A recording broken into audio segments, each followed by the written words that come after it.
All right, Shalom. I am back once again, and like I was saying, you had Jakes that went to the different parts of Africa in order to flee from the Roman persecution. But the vast majority of our people did go to the west coast of Africa, and that's where you now have the captivity of our people, the transatlantic and triangular slave trade. And let me just specify by saying, when I'm talking about our people that were scattered into the different parts of Africa, right? I'm mainly speaking about the southern kingdom for the most part. Now you do have some of our people that were in the northern kingdom, right? That were involved in this captivity as well. But for the most part, it was the southern kingdom. And Jake is still scattered in all the four corners of the earth. But our main focus for this video are the Israelites that are scattered here in the west coast of Africa, specifically Nigeria. And we go all the way to, and this is actually my home state, where I'm actually from, right? Igbo land, Anambra, Aguleri. It's very close to my hometown, right?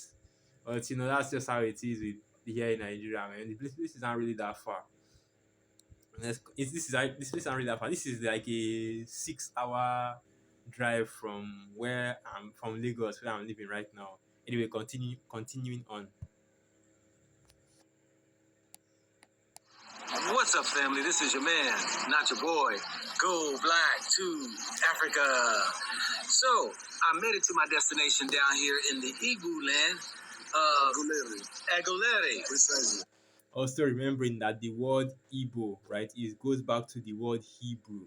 That's why I said it's Igbo, because the word Igbo is, the word Igbo originates from the word Hebrew, and Igbo was the name that was given to, my tribe by Esau Edom, because he knew that we were the Hebrew Israelites. Let's continue playing. Yes. And this is King Fidelis. Okay. Yeah.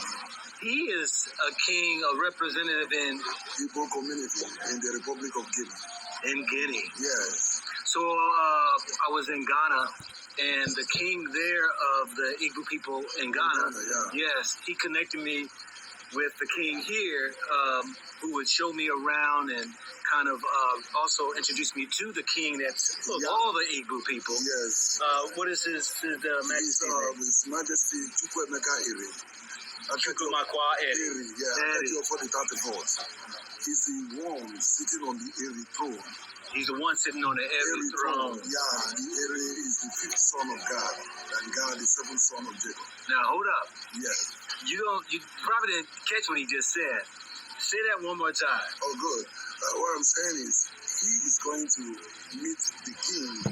I'm going to meet the king. Yeah, who is sitting on the Eri throne. Yes. Eri is the fifth son of God, and God is the seventh son of Jacob. The fifth son of God. Now, you got to understand something. That is God, G-A-D, who is part of the 12 tribes of Israel. He's the fifth son of. And it shouldn't come as a surprise really to anybody that the Igbo people are the Hebrew Israelites, right?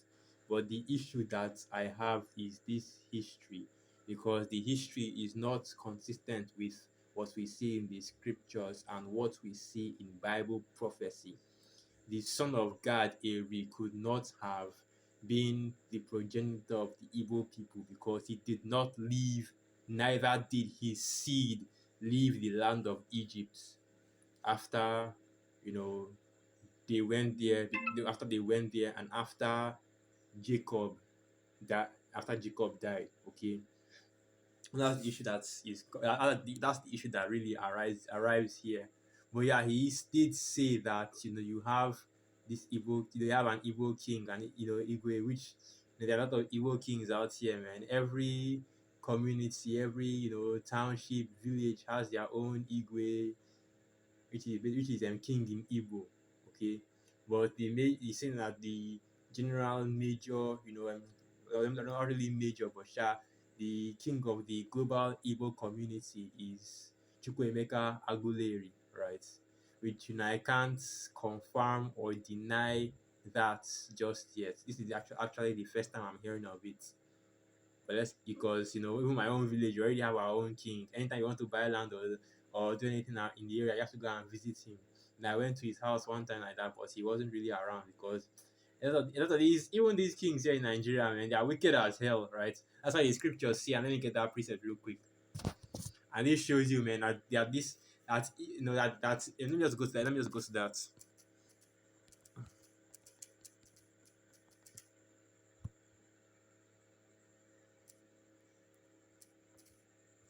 So this is the book of Zechariah 11 verse 4.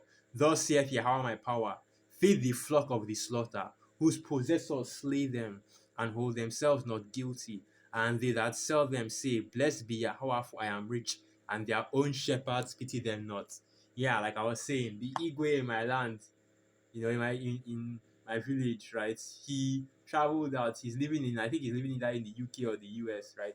He's based there. He just comes to Nigeria from time to time just to do some ceremonial things and then go back and then goes back.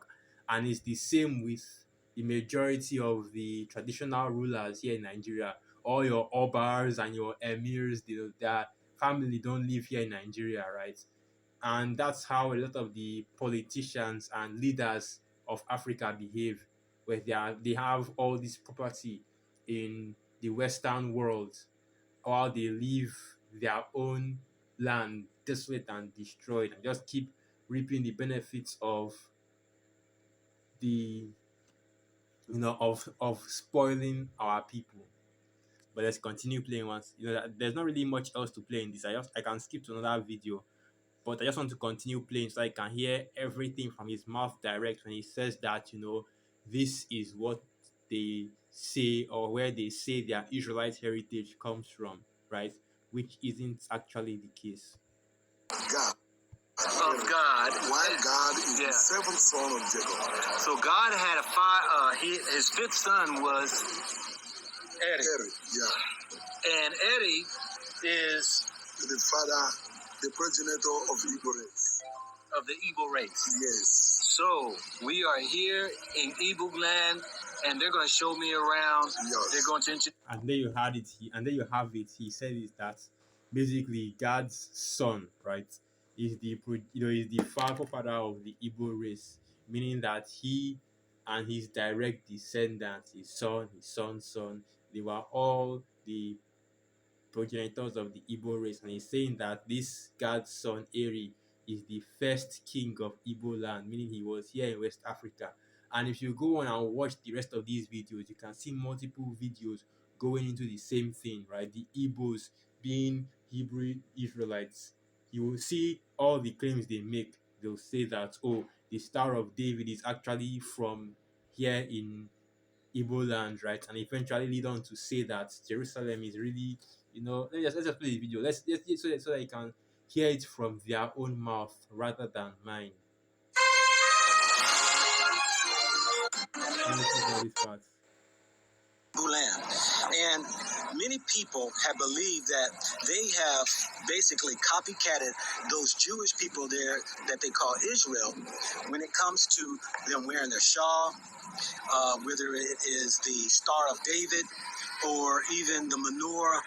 And here the Igbo people have a rich history of showing that this has been in their tribe for thousands of years. Now, this tribe here is the tribe of Gad, by way of their late ancestor, the son of Gad, which is Eri. So I want to share this with you all so that you can hear for yourselves of who were the original folks with the Star of Eri, which many people call the Star of David, and also a little bit more history that you're going to find quite interesting of how they perform and live and how their thoughts and things are. Enjoy the video. What's up, family? This is your man, not your boy, Go Black. And the video will be a little bit long-winded, but let me just Africa. Let me get to Brother, the please reintroduce your semblance. Have that you all didn't take this from those people up that of Israel. Yes. But you are the original ones who actually have this. Please. Thank you. The star we see here is the Star of Eri, and not Star of David. I know the reason why people call it the Star of. And it's funny how they call themselves Israelites, but they don't have their beards, right? They are talking about they're going into their heritage. They have their heads covered, no fringes, no borders of blue. Come on, what's going on right now? Right? And somebody even asked the question, why do they shave off their beards? You see the comments, and somebody even went into this. Why do they shave off their beards? And this shows you that, like I said, they have a zeal of the Most High. They have the understanding, but not the full knowledge of that understanding. Where are your beards, right? Where is the fringes and the border of blue? And the thing is that our people actually do have this fashion, right? These garments and that culture, but you see these men, they claim to be, or that's, I cannot claim, but they are embracing their Israelite heritage, but they are not doing these things, right? You go back to, yeah, this same Igbo land, right? This same Nigeria and West Africa before Esau Edom.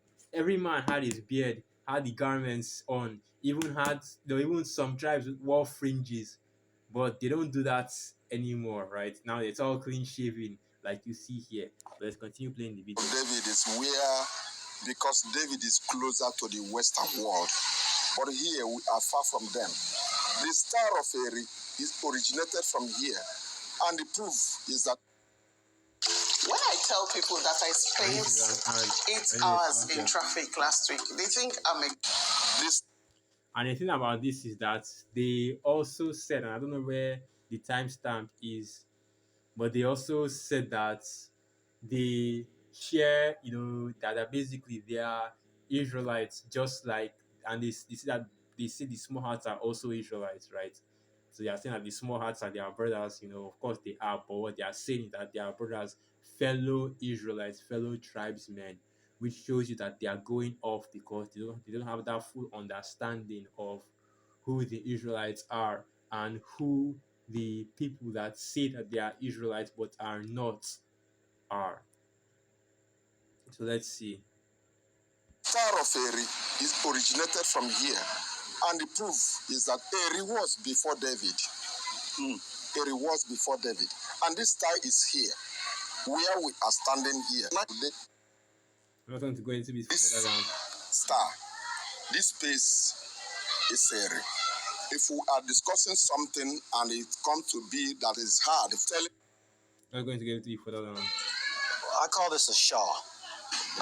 You see what I'm looking for? Okay. The reason why I ask, I know, because there are many people believe that you all took this from the Israel people there in Northeast Africa. But you're saying this has been with you all in your lineage, yes, for hundreds, if not thousands of years. Yes, yeah. I just mentioned mine. Yes. You just mentioned just your yes, yours. Okay, and we see here, if you all can see, that the star also. Yeah. That's what we put on anywhere we go. So let me do this. Let me go front a little bit. A child until he's 8 days on earth. Okay, And he has a circumcision on it. This is another thing I want to get. Here we are male. Yeah. When you have a male child, if your male child is born to your when you count the 8 days, that's the day of circumcision and giving him name.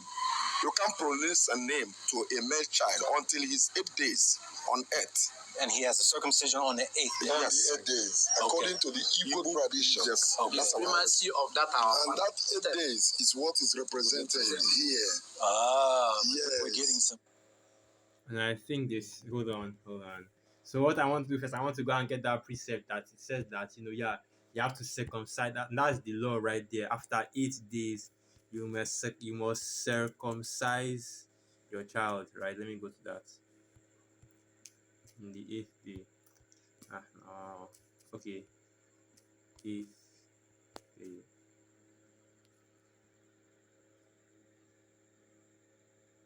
Yeah, it is. So this is the book of Leviticus 12, verse 1. And Jehovah speak unto Moses, saying, Speak unto the children of Israel, saying, If a woman have conceived seed and born a man child, then she shall be unclean 7 days, according to the days of separation for her infirmity shall she be unclean. And in the 8th day the flesh of his foreskin shall be circumcised. and she shall then continue in the blood of her purifying 30 and 3 days. She shall touch no hollow thing, nor come into the sanctuary until the days of her purifying be fulfilled. Right, so there's a difference between giving birth to a male child and a female child, and the process for giving birth to a male child is different from the process of giving birth to a female child. And you can read on down to see the process of giving birth to a male child. But the point we want to get is the circumcision. But also remembering that even without the circumcision, that before the circumcision, you have the woman after giving birth, she's unclean for 7 days, and she has to go through a purifying process for 33 days. Okay, let's go back to this. I know that they're talking about something else. I believe he said that the 8 days represents the menorah that he has on the shawl that he's wearing, which probably means that the menorah that he has is that eight in that menorah that menorah, no, menorah that is eight, like the small hearts use. I believe the small hearts use a menorah that I think it's either 8 or 9. Let me just quickly verify that.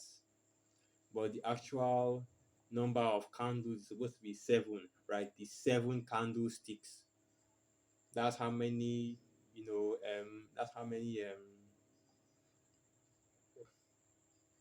Okay, so it's actually 9. Yeah, you have some that are 9, you have 8, but the actual number you have some that are, yeah, it's actually 9. You have some that are 9, and you have the 7 ones that are 7, but the actual number is 7. Okay, and what they are saying is that the menorah represents 8 days, but actually it's only 7. The 7 candlesticks, right? So let's continue playing the video. Somewhere. So we call it Ekenabo. Two major, that's 2 weeks. 2 weeks. Yeah. Okay. In Igbo local calendar, 8 days is 2 weeks. Yes. Okay. Gotcha. So in that 8 days is when circumcision. And I don't know if you guys can see it, but the menorah that he has on his shawl, right? This on the farthest right, the one with the Star of David and the menorah, which is it's actually 8 that is there instead of 7. Okay, 4 on one side, 4 on the other side, and that's just going off once again because the menorah is supposed to be 7, right? But let's continue playing. Take place. Okay. And the female cannot put on this. Yeah, a female child cannot put on this. Okay. Okay. This sign is made for male child. Supremacy of our father. The 2 steps. Say that again. Supremacy of that our father. The God theory.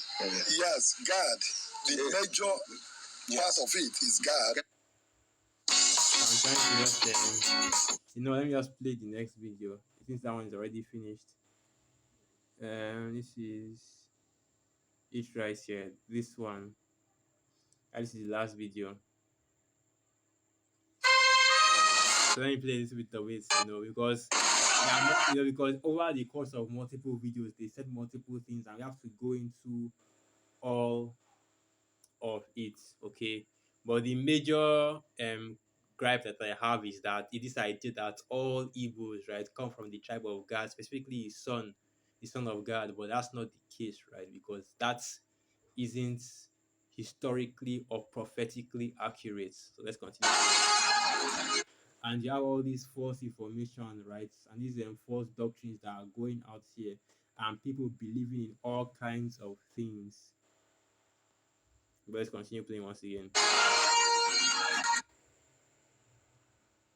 Prince Nnamdi Nama is paternal, the male side of things. Yeah.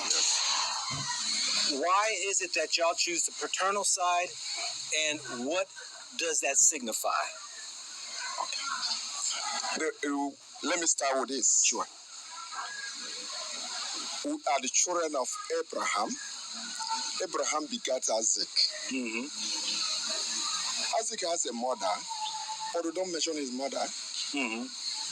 Isaac begat Jacob and Esau.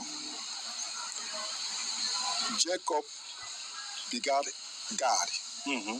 So when we count from and you're talking about patrilineal heritage, it means that your seed Your nationality, your bloodline goes through the lines of your fathers, just as it is written in the scriptures. So let's go to that. I forgot where that precept is in. Basically, it goes through the line of your fathers, right? So let me see if I can find that precept. That should be in the book of either Leviticus or Numbers.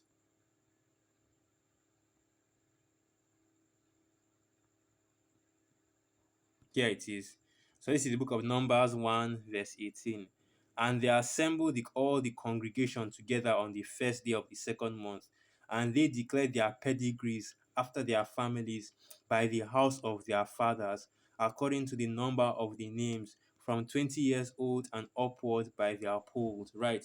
So the man carries the seed, carries the bloodline, carries the family. The man is the true originator of the family, and he's the one that carries the seed and carries the life. And all the womb really is just, an incubator in order to grow all out that life. And that's why, we follow and we say that the man is the, that the line, right? The family tree starts from the man, or it goes from the man, because it's the man that carries the seed, carries the life. So let's continue playing.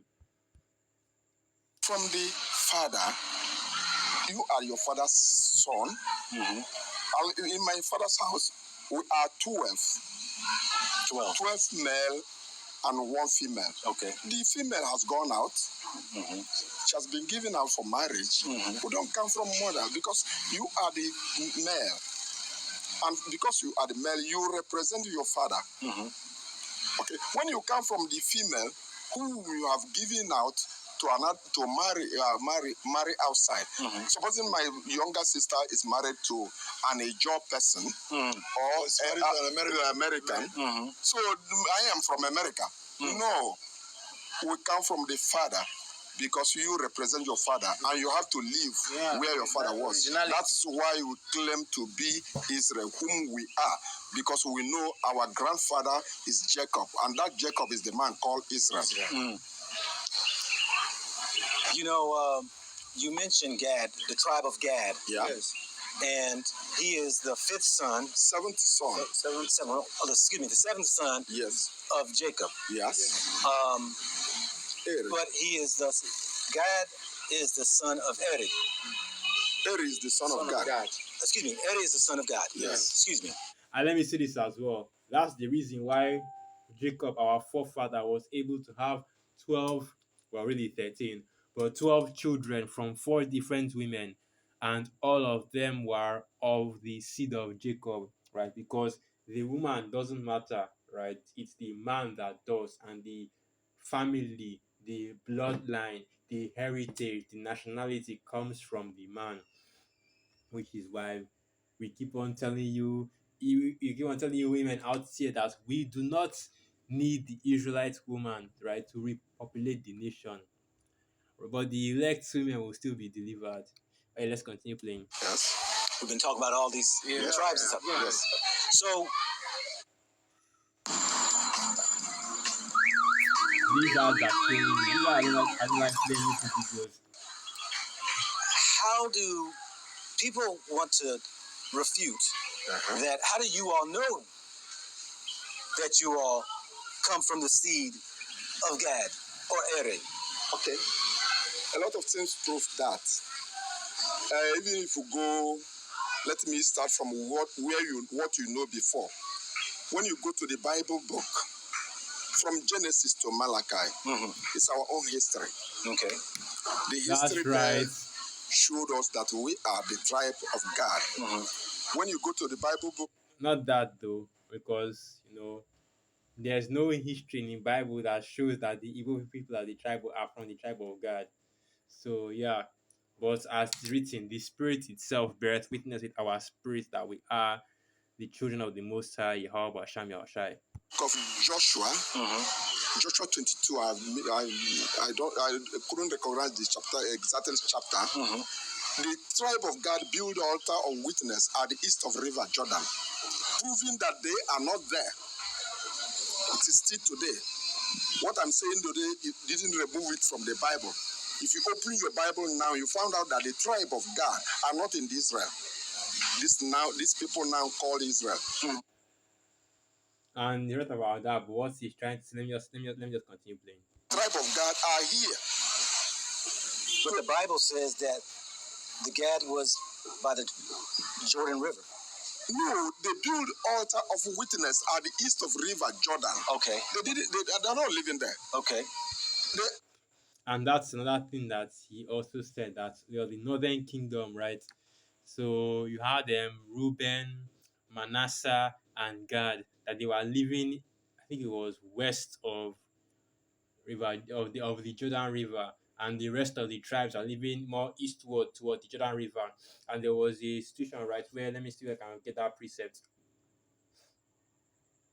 Let me go to that.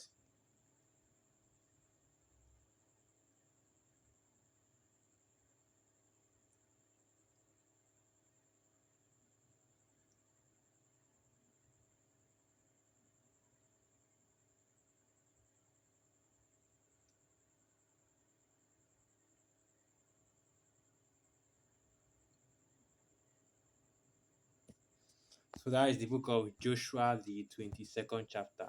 Okay. So what he's saying basically is that, well, the children of God built. Let me go to that. Let me go to that. That is in the book of Joshua.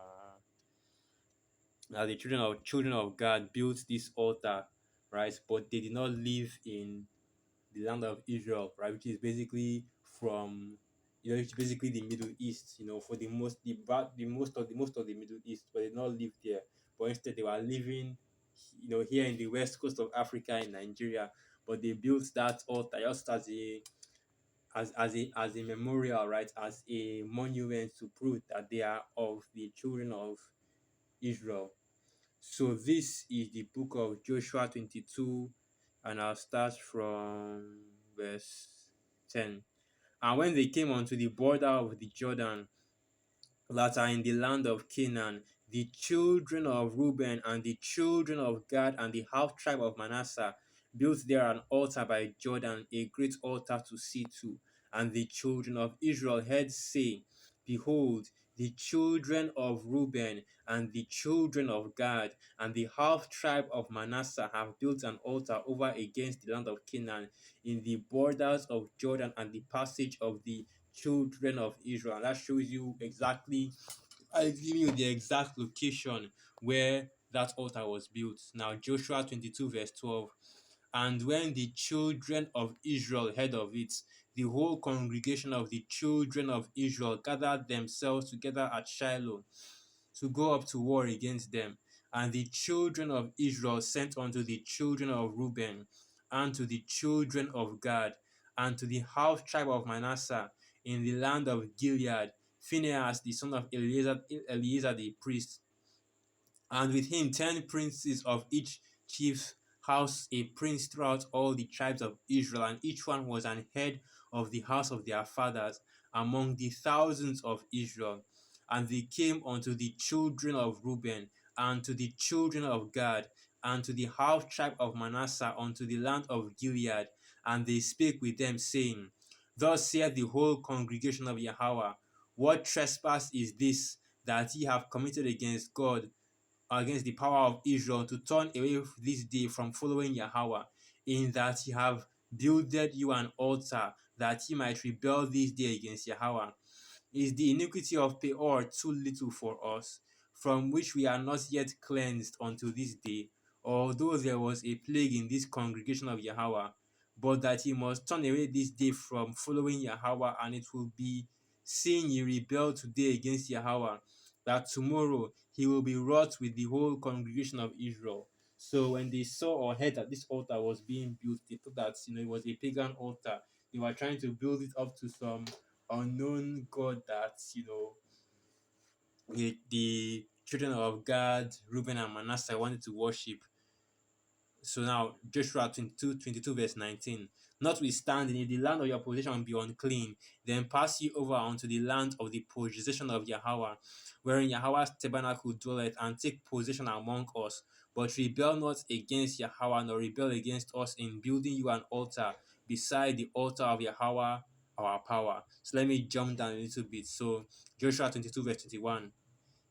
Then the children of Reuben and the children of Gad and the half tribe of Manasseh answered and said unto the heads of the thousands of Israel, Yahweh, power of power, God of gods, Yahweh, the God of gods, he knoweth, and Israel he shall know. If it be in rebellion or if in transgression against Yahweh, save us not this day, that we have built us an altar to turn from following Yahweh, or if to offer thereon burnt offering or meat offering, or if to offer peace offerings thereon, let Yahweh himself require it. And if we have not rather done it for fear of this thing, saying in time to come, your children might speak unto our children, saying, what have you to do with Yahweh, power of Israel? For Yahweh hath made Jordan a border between us and you, ye children of Reuben and children of Gad.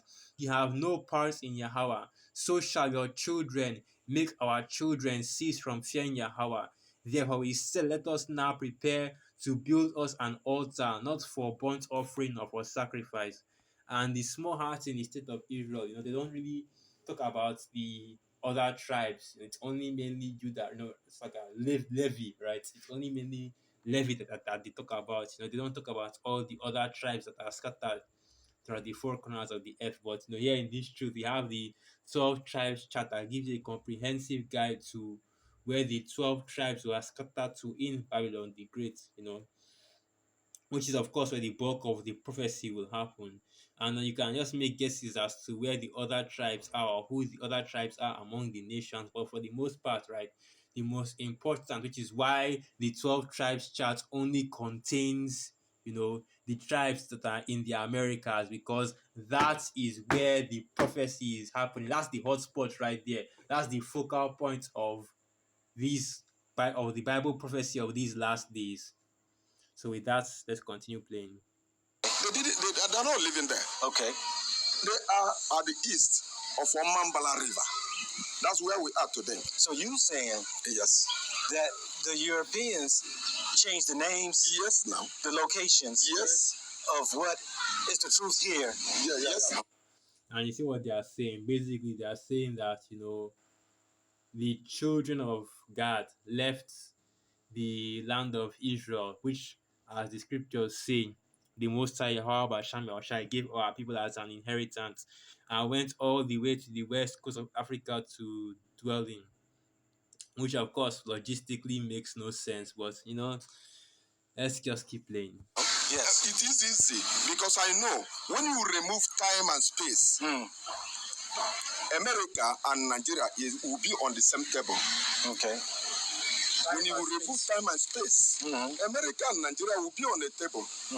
And because they are the one who they read more than us. Yeah. They change the name, put it another level.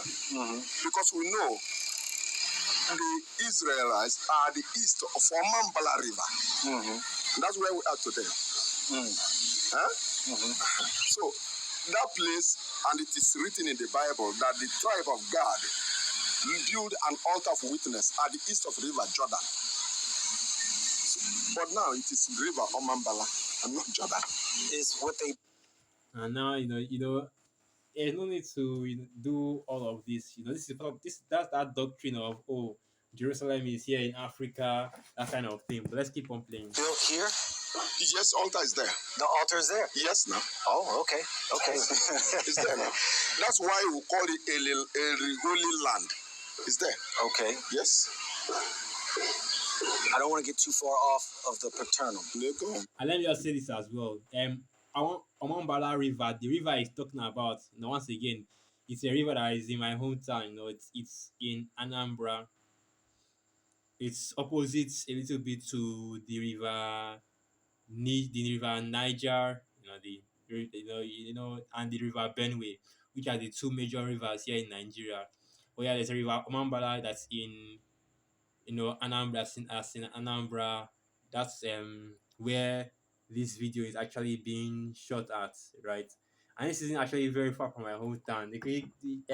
This guy could have actually probably even passed where my village is. Anyway, let me continue playing. Don't start getting any nostalgia. Hey, maybe one day I'll go back down. Maybe one day I'll go back there. Not building, of course, but there won't be really any need for that. But let's keep on playing. And we are there. You may mention because you know some are saying that the reason why they do the maternal is that what we say, mama's babies, daddy's maybe, meaning Okay, let me jump forward a little bit, because this is going back to that whole that whole lineage of mothers thing that is not hard to. That's already relevant. Let's play this. and that means what? Okay, you say they don't want to use master. But we're telling you the truth. Yes. We don't mean about slavery or that. That doesn't mean What you need to say is truth. Hold on, let me go back a little bit. I went forward too much. Eri, Igbo name. Even Adam is an Igbo name. Eve is an Igbo name. Enoch, Igbo name. Creation, Igbo name. Igbo word. Great. Great is an Igbo name. So you're saying that all words are stemming from Igbo? All these things are Igbo words. Those are actual Igbo words? Yes, now. Okay. Because some people say you recite the Bible. Are you only reciting because many people think that the Europeans brought you the Bible and now you've taken on believing this Bible that the Europeans brought in here? Because you said that you said from Genesis to Malachi is your story. But it's my history. What's your history? Okay, let me come in. Do you all have a written record of Genesis and through Malachi for yourself that y'all had in hand before the Europeans came? Look at it now. Why I say it is our history. All right, and where he said that Adam is an Igbo name, Eve is an Igbo name, creation and this and that. The reason I didn't say anything is because it's one of those things where, right, it's a lot of twisting of scriptures and bad doctrine and pseudo understanding of the scriptures, right? So I have this right here. This is from Igbo History Museum. It's an article, right? The language that Adam spoke, Igbo. Language in the etymology of world usages, chapter 25, on the lived before Adam, prehistoric origins of the Igbo. They've never been ruled by Catherine Ashiono Olumba, director Catherine Ashiono, right? And you will see, and this is basically a lot of hearsay and speculation about the ancient, prehistoric, pre-Adamic history of the Igbo people, and a lot of cultures have this ideology, right? That's why some, especially this is basically the same thing these Egyptologists pull when they say that the Most High actually, that's I think they say yeah that is Isis, Horus, and it's a mixture of Isis, Ra, and El, or something like that. Israel, Isis, Ra, and El. All these basically I don't even know what to call it, pseudo doctrines or pseudo history. Anyway, let's continue playing. From Genesis to Malachi is our history. Yeah. Okay. They wrote about circumcision of a male child at the 8 days. Yes. And that's our custom. Yes. They wrote about widowhood. Yes. It is our culture. Judah. Widowhood. Yes. What does that mean? A woman, the husband died. That would a widow. Widow. And now again, they wrote about apprenticeship. Yes. Which we call Ebaboy. That's The apprenticeship is our tradition. I'm just going through this because now they are listing off, all the traditions here that we practice in Igbo land that is also in the scriptures, right? So your 8 day circumcision, I've gone into that. Widowhood as well. Basically, there are that law that states that if a woman's husband dies and she has no child, that she will go on to marry the younger brother, that she may restore the man's name in Israel. Let me see if I can get that precept. Because that's one of those laws that are difficult to remember where it's in. but it's always in one part of the Pentateuch. I think that's what they call it.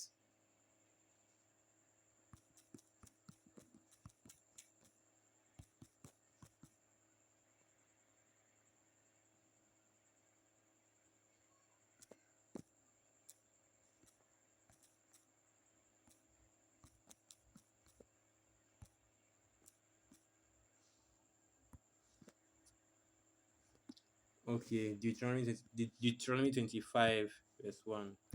Deuteronomy 25 verse 1, and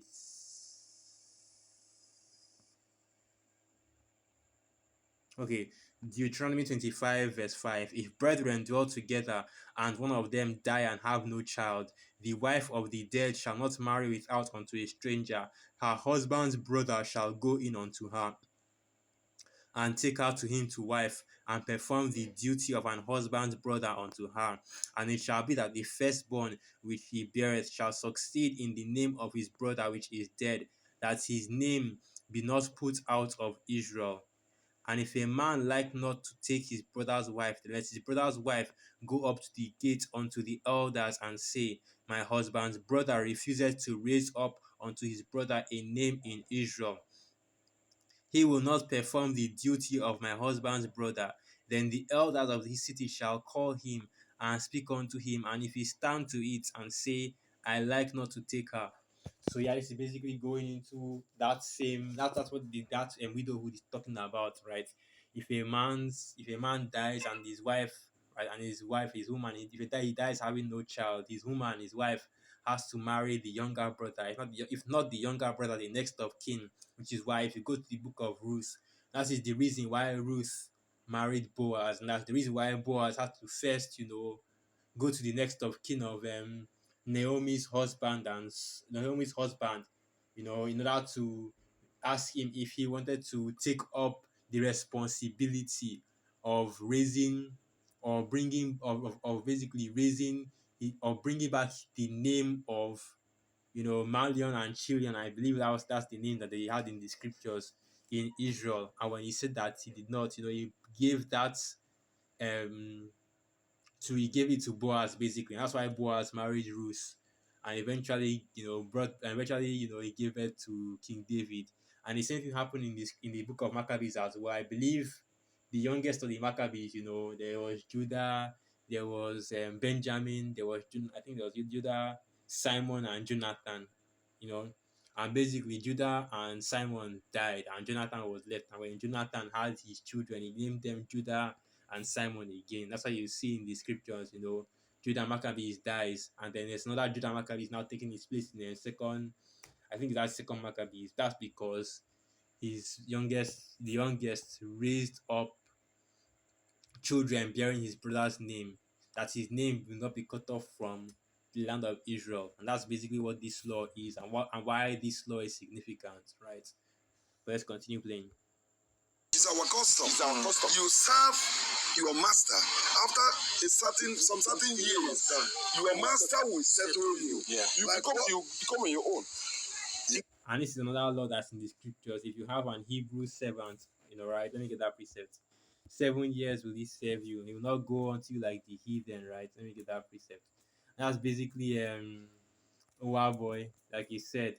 That's another, and it's just something that we practice here in Nigeria, mainly the Igbos to this day. I know because my father had like 5 or 6 of them. They were basically serving under him. They learned our family business, right?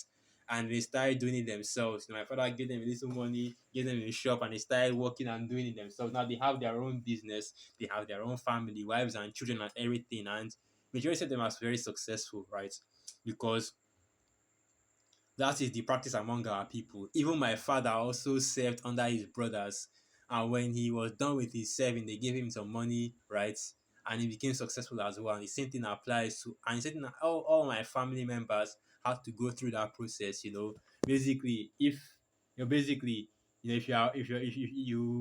go to the richest kinsman that you have, so that basically your next of kin, that's the richest, and you go and serve under him, learn the trade, learn the tricks of the trade, learn the business, learn the customers, learn the supply routes, learn everything about whatever business he is involved in, right? And then eventually you now strike out on your own and start doing that same business. That's why you see that, for the most part, Igbos are one of the most successful, African people, right? Because of these practices. And you see the wisdom of the Most High, Yahweh Bashan Yahweh in this practice. Not because not only are you keeping the wealth, not only are you increasing the wealth of the family, right? But you are also keeping that wealth in the family, which is of course something that our people have forgotten to do. Where you see the small house doing it so, and that's the reason why the small house are so successful, because they always keep it in the family. But let's continue playing. People don't like that word master because it reminds them of slavery. Okay. So what would you say? Hold on, so I didn't read the precept. Exodus 21 verse 1. Now these are the judgments which thou shalt set before them. If thou buy an Hebrew servant, 6 years shall he serve, and in the 7th he shall go out free for nothing. If he came in by himself, he shall go out by himself. If he were married, and I should just say that if he were married, then his wife shall go out with him. If his master have given him a wife, and she have borne him sons or daughters, the wife and her children shall be her master's, and he shall go out by himself. And I read it down a little bit too much. Basically, you get the point, right? 7 years servitude, and after the 7 years, after the 7 years, he has to go out by himself, right? Let's continue playing the video.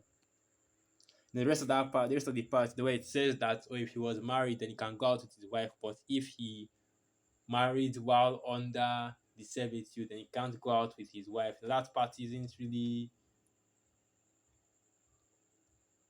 that part isn't really in the, that part isn't really in practice here in the world, because while you are serving, you're not really going to get married, because you come into the service really young, right?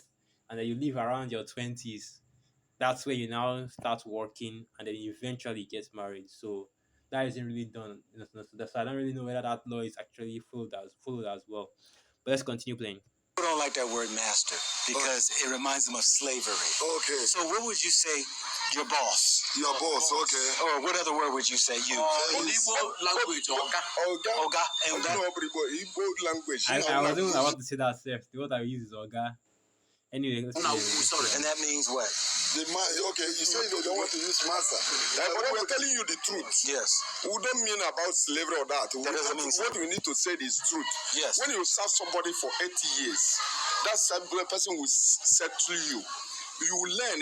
Serving somebody is for you to go to learn. Like now, I am a carpenter. Yeah. And your father wants you to learn a carpenter. He will send you to me. You come and serve him. You serve him. You work with me for carpentership. Gotcha. Jesus did that because he worked with his father as a work. And let me say this as well. The word Oga is an Igbo word, Ogaranya, which is basically boss. Your superior. Basically, that's what it means. Not like superior as in superior, but superior as in a working sense. That this person is over you, right? So that's Ogaranya. Anyway, let's continue playing. Master workman. Okay. The little Samuel walked with Eli inside the temple. And Elisha walked with Elijah. So you're basically a servant, but not in a way that we would think a servant like a slave is. No. Yes. Okay. What we mean when you work for a servant, you will give days, will give months, will tell the years. I'm going to serve you for 7 years. Yes. For this. In the case of slavery, there's no agreement. No agreement. In the case of slavery, it's forceful service. No payment, no agreement. But in this case of apprenticeship, that's what we call. There will be an agreement between the master and the learner. Gotcha. Yes. So that's the difference between these two things. Hey, I'm with you on that. even America got master's degree. Okay. Master's certificate. Certificates. So there is an existing master. So what you saying is, if you're the master of a trade, master. you have an apprentice. Let me see if we go following you and works on this. Okay. So when I visited the place, I told the people there that all these things here are from my place. Came from. All right, so that's basically all I wanted to go into from these videos, right? You see these series of videos coming out, where this YouTube, where this I don't really know his name, but I just call him Go Black to Africa, and he's interviewing, right, the Igbo people here in Nigeria, specifically in Aguleri. That's my hometown. Not my hometown, but it's close to my hometown anyway. It's in my state of origin, basically. But yeah, like I was saying, is interviewing these Aguleri,